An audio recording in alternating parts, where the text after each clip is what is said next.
Well, it's really a pleasure to be again here and to share some ideas with you.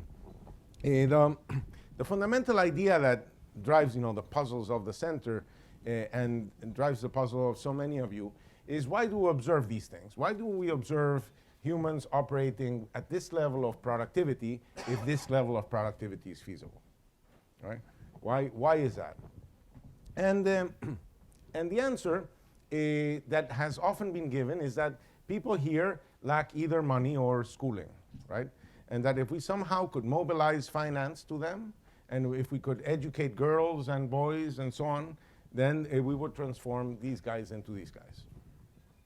And the world has been trying that for a very, very long time and hasn't been particularly successful at it. The idea that I'm going to present to you is that what explains this thing here is not necessarily a lack of money or schooling, which are good things in themselves, but the fact that people here would not know how to run things differently. So it's really a lack of what I'm going to call productive knowledge. So I'm going to try to find out what this substance is, productive knowledge, how it is acquired at the level of the individual, how it's acquired at the level of organizations, and how is it acquired at the level of cities, regions, or societies, or countries. Okay? That's the question I'm going to ask. So to do that, I have here Rob Boyd with me, who's a fantastic biological anthropologist, and I've learned so much from him. And he has studied these guys very seriously, these Inuits, and he's going to talk about them.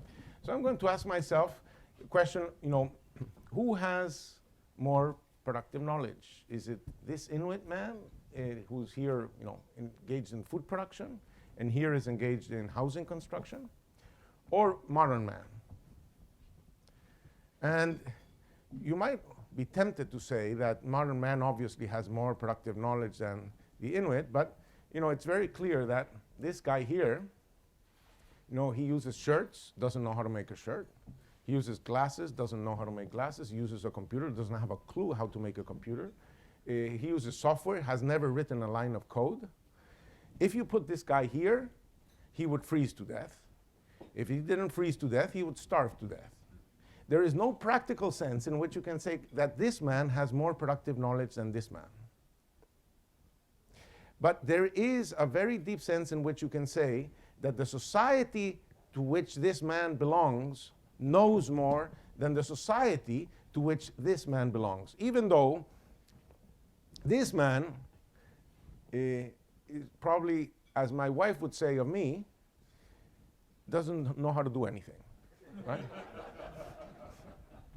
So the idea that Adam Smith developed to try to explain why countries are rich and poor was this idea of the division of labor, right? So, and his pin factory and so on. And that has meant, the idea is, if you divide labor somehow, interesting things happen. What I'm going to argue is that the interesting things that happen don't come from the division of labor per se, but from the division of knowledge. From the fact that if you put different pieces of knowledge in different heads, and then you add them all together, then the group is going to operate with more knowledge than any individual could operate. Okay? So it's the division of knowledge between different heads and then putting heads together that allows the team to operate with more knowledge than the knowledge that can exist at the level of the individual. Sometimes we call the amount of knowledge you can stick into somebody's head, we call it 1 person byte, right? Which is a unit of, it's like 1 kilobyte or whatever. And then if you wanted to do you can characterize a society by the number of person bytes it has, by the number of different things it knows, not by how much each person knows, but by the amount of different things that a society knows. So the division of labor used to be that people would have different self-contained professions. So as the British nursery rhyme goes, you have the butcher, the baker, and the candlestick maker. But today, most production is not done by a butcher or a baker or a candlestick maker, But it requires a ton more knowledge than that. There have to be people who know about procurement, people who know about production, people who know about finance, people who know about human resource management, taxes, legal stuff, etc., logistics. So that modern production involves putting teams together that have different pieces of knowledge. Different pieces of knowledge, different combinations of expertise, in the same way as you would have different combinations of expertise in a symphonic orchestra. So what does it mean for a person to play the Ninth Symphony? That's a meaningless concept, right? It's a team that can play the Ninth Symphony. And the problem of organizing teams with complementary knowledge is what is limiting the diffusion of technology. Now, you might say, well, but with the world today, it's very easy to simply get more knowledge because it's all on the web. And if you don't know something, you just Google it. But it's very easy to realize that the information that is on the web is not particularly useful most of the time. So for example, when your tooth hurts, you don't download an article from the internet, read it, and fix your problem, or ask your significant other to read it and fix the problem, right? You have to go to a person that can ask you to open your mouth, look into it, and see something that you and I don't see, or can read an X-ray that you and I wouldn't know how to interpret, and that can then move their hands in such a way that they fix the problem. And it's not because they are terribly concentrated on what they're doing, because while they're moving their hands and so on, they're talking to you, and you always feel bad because you would like to answer something, but your mouth is open and you can't, right? So this has very important implications. And in a recent paper that Frank Nefke did, where's Frank? Frank, stand up. So I'm going to talk a lot about his work and joint work that we've been doing. But in a recent paper of his, he asked the following question: when a German changes jobs, how big is the labor market that he can choose his next job from? Okay, so can he pick up any job out there, or does he have to pick a job that is highly related somehow to what the person's experience is? And what he finds is that about 50% of the people who leave a job go to industries that represent about 2% of the job market. That means that at your individual level, when you change jobs, it's not like, oh, let me find a job anywhere in the economy. No, you have to find a job in a very narrow part of the economy that would value the kinds of things you know how to do. Because knowledge is not that general, it's quite specific. That's, I think, a very interesting and important result. So one way in which we have been thinking of this way of looking at this is that we want to think of the process of production as this process of putting together knowledge pieces. And the metaphor we use, and we talked about this last year too, is this metaphor of Scrabble. That products are combined knowledge. So products are like words, that they're made by letters. And if you have very few letters, you can make very few words. But the more letters you have, something interesting is going to happen. If you have these 3 letters, you can make these 4 words. And you can make longer words. If you have these 4 letters, you can make 8 words. And you can make longer words. So that as you increase the number of letters, you increase the number of combinations of those letters that can be done. So you increase the diversity of what can be produced, but you also increase the complexity of what can be produced, how long the word is. And in fact, this process of increased combinations is quite explosive in the sense that if I now give you 10 letters, you can now make 595 words, at least according to the website of Scrabble. Right? And again, longer words. So So this idea that the process of development is this process of accumulating productive capabilities, expressing it in a more diverse productive set, in a more complex productive set. And that's why when you compare a poor country, say like Lesotho, to a rich country like Germany, you observe that Germany it does a lot of things, and so you see this thing is all broken down into many little squares, while in Lesotho they essentially make raw diamonds and some textiles. And that's what the society sort of like can stitch together, quite literally, right? So these person bytes, the question we're going to have about these person bytes is that because there's a limitation in how much each individual can learn, we have to distribute this information, we have to distribute knowledge and know-how in different heads. But then if we are going to use that knowledge again, we have to somehow bring these different heads together again. So the process involves a process of disseminating different pieces of knowledge in different heads, but then you have to bring these different heads together to make things. So how does this sort of like person byte or this Scrabble economy work? How is it that, because from this point of view, what you want to do simply is to say, countries should acquire more letters. But how the hell does that happen? How does it happen at the level of the individual? How does it happen at the level of an organization? How does it happen at the level of a society? And these three different answers are going to be these three different questions are going to lead to different answers. So you might say, well, these letters, etc., are things you essentially acquire in school, right? Modern man had many more years of schooling than the Inuit, but at least that's the intuition. So let me show you this relationship between schooling and the level of development, and this is a relationship that I've estimated for the year 1970, right? So the countries with a population, a labor force that has more years of schooling was richer, okay? Now, since 1970, a lot has happened. Computers, personal computers were invented, the cell phone was invented, the internet was invented, a lot of things. So you can imagine that if people used to be able to make this amount of income with this many years of schooling, now, obviously, with the same amount of schooling, you could do more because you're operating with more technology, right?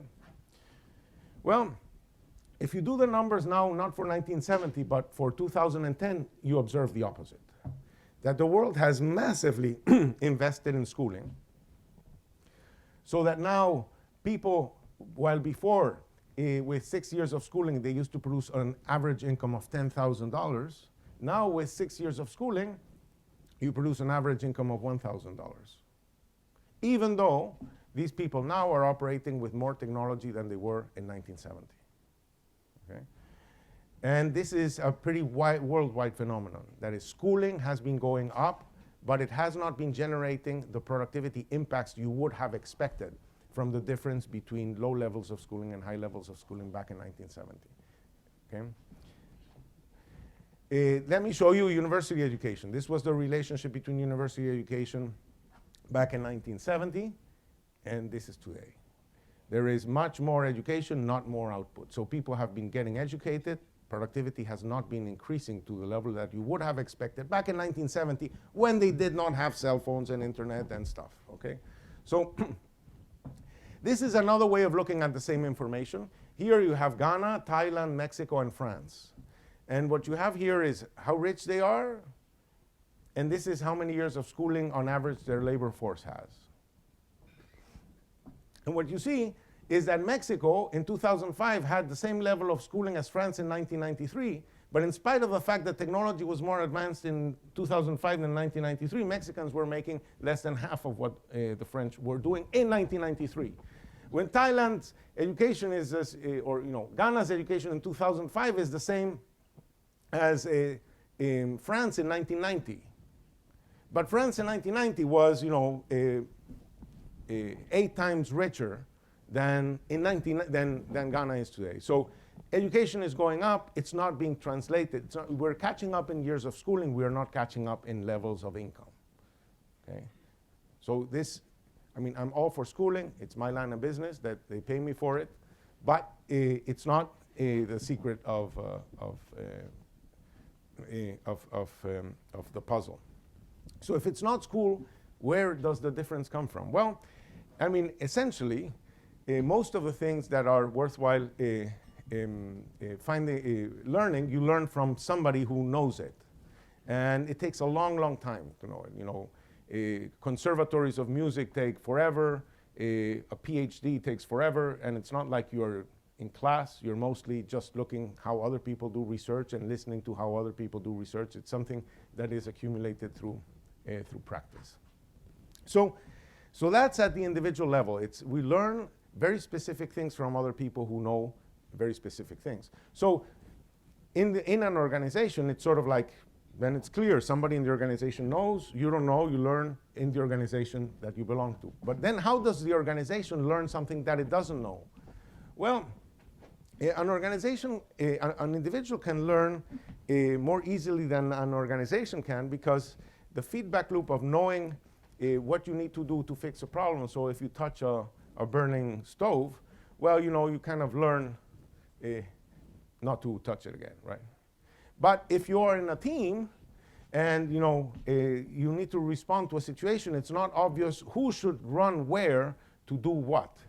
So for an organization to learn something is somewhat different than from a person to learn something, right? So, you know, working in teams is not terribly successful.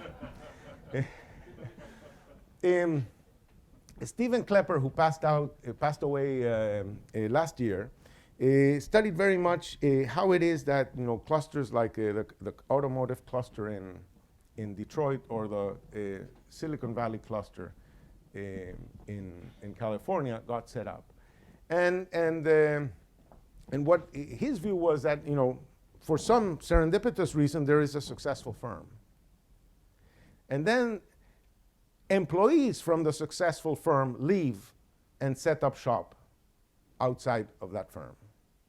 So it's the employees of successful firms that bring the knowledge to a different place and start a new organization.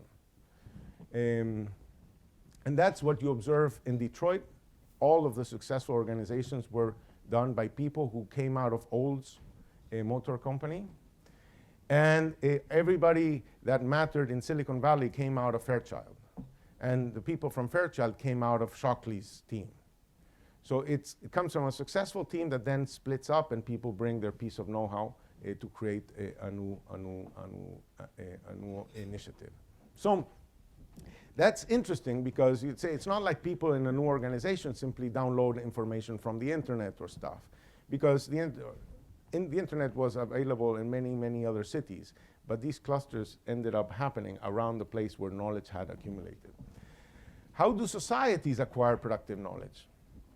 Okay, so now it's not an organization, it's a whole society. So you cannot just learn from people around you, because there's no one in the country that knows. How does knowledge enter a country? And here, you know, you need to solve this chicken and egg problem, because in a country, you cannot make watches if there are no watchmakers, but you don't want to become a watchmaker in a country that doesn't make watches. And even if you wanted to become a watchmaker, you wouldn't have other watchmakers to learn from, right?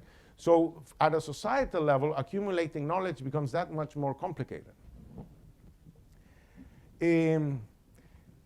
So how does society solve this problem? And the way, the idea I want to present to you is that the channels through which knowledge moves from one organization to another, or from one city to another, are extremely narrow.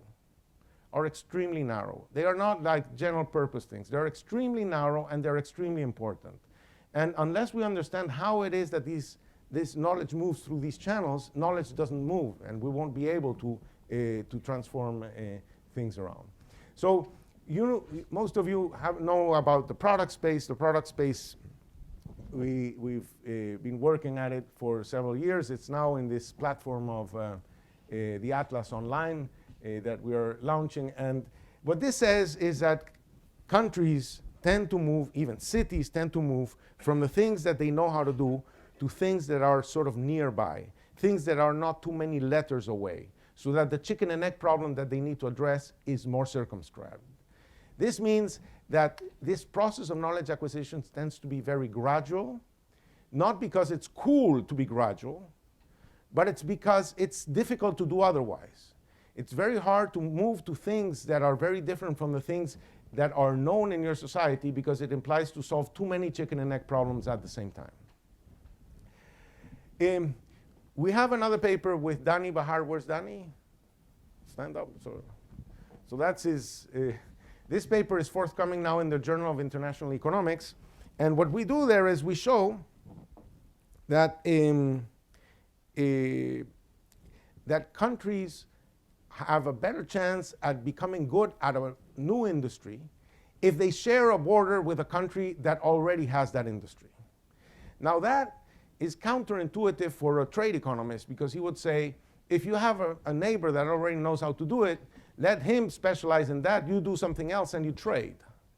But what we find is the contrary, that countries tend to resemble enormously their neighbors.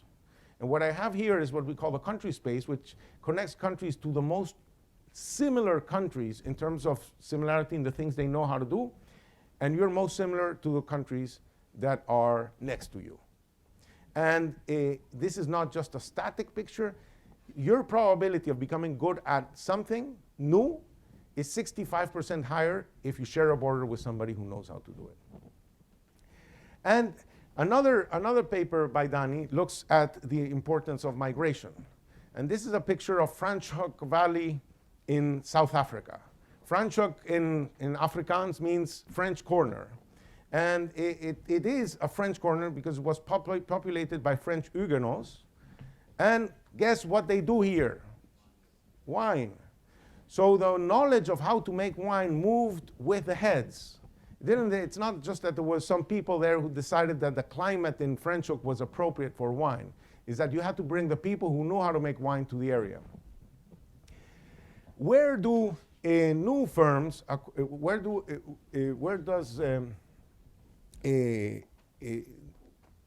does diversification come from into highly developed places?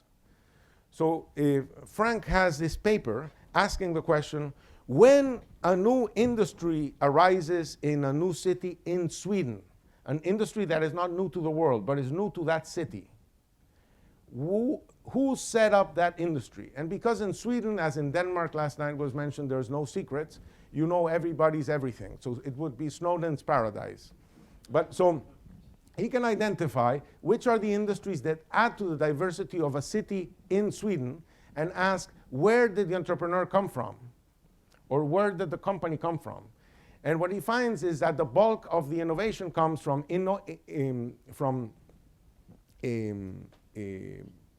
entrepreneurs that came from outside of the city, or from firms that have their headquarters outside of the city.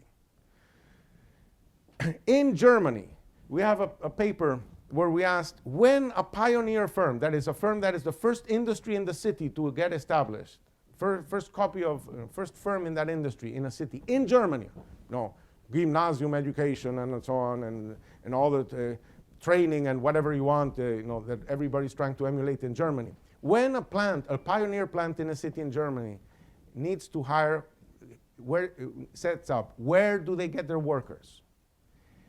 They get their workers from far away, from related industries. They don't get them workers locally, because obviously locally there's nobody with experience in the industry. And the higher the level of skill of the task, the farther away they, I guess these are my twins that were born yesterday. So that's another evidence that within Germany, in order to move knowledge to new industries, you don't move the knowledge, you move the brains that possess the knowledge. It's very, very hard to move knowledge between brains. It's much easier to move the brains. Okay. We have another paper looking at so-called million-dollar plants in the US. 84 of these big plants that were attracted to specific counties. And we know what county they were attracted to and what was the runner-up county where they could have set up. So we have like a perfect experiment where you have the county, the county where they went to and the country that they could have gone to. And then we can ask the question, what happened after the plant was set up?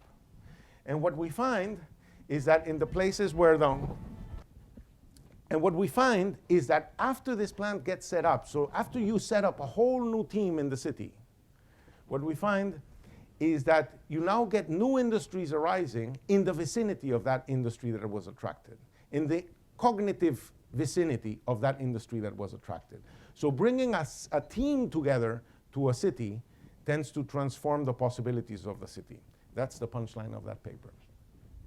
We have a very famous example in the case of development, is the example of the company Desh in Bangladesh. It's a country that had a 56% illiteracy rate. It was doing horribly in terms of corruption, 144 out of 176, and 146 out of 187 in the Human Development Index. So this is a place where you would not expect much interesting to happen. But one day, this guy decided to send 126 Bangladeshi workers for an intensive training program in a textile company in Korea. So this Korean company had to, for funny ideas, they had to buy stuff from Bangladesh in order to be able to export to Bangladesh. They brought these 126 Bangladeshi workers. By 1988, these workers had left Desh and had established 56 different companies. And now this has been studied to death, and we can measure the productivity of those companies that were set up by the workers that were trained, and the productivity of other workers that worked in Desh and left, not going to Korea, but worked in Desh and set up their companies outside, and we can measure their productivity. And we can measure the productivity of plants that don't have a worker that came from Desh.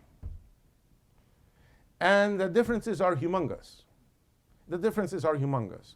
So what the research done by Klepper and Mostafa shows is that it is really the case that this humongous transformation of the export basket of Bangladesh, where it's now the main exporter of men's shirts in the world and so on, came from this narrow channel through which you took these 126 workers to Korea and trained them for 6 months. That's what really transformed the place. So how does society acquire productive knowledge?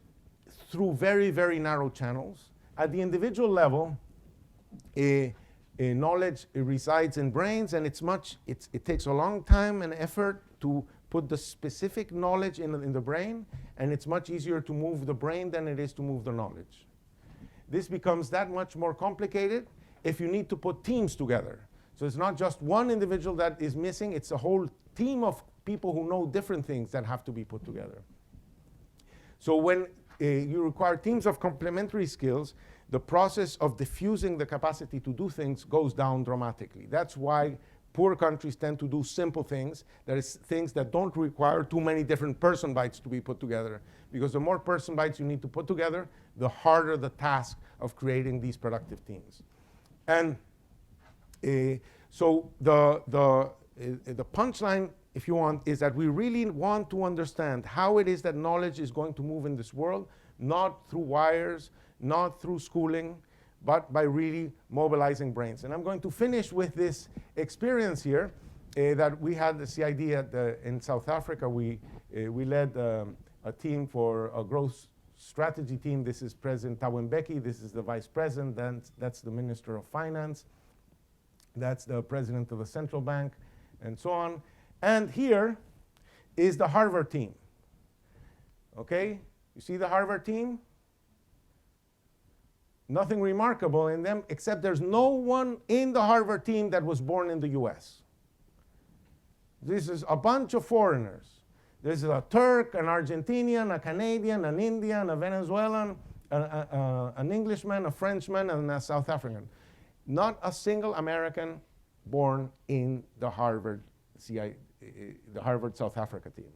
And that tells you that if your strategy is such that you deny people's mobility, it will be very, very hard. Harvard does not know how to run without that brain mobility. So if Harvard cannot do it by hiring out of a pool of 330 million people, what's the chance for others to be able to do it? Thank you very much.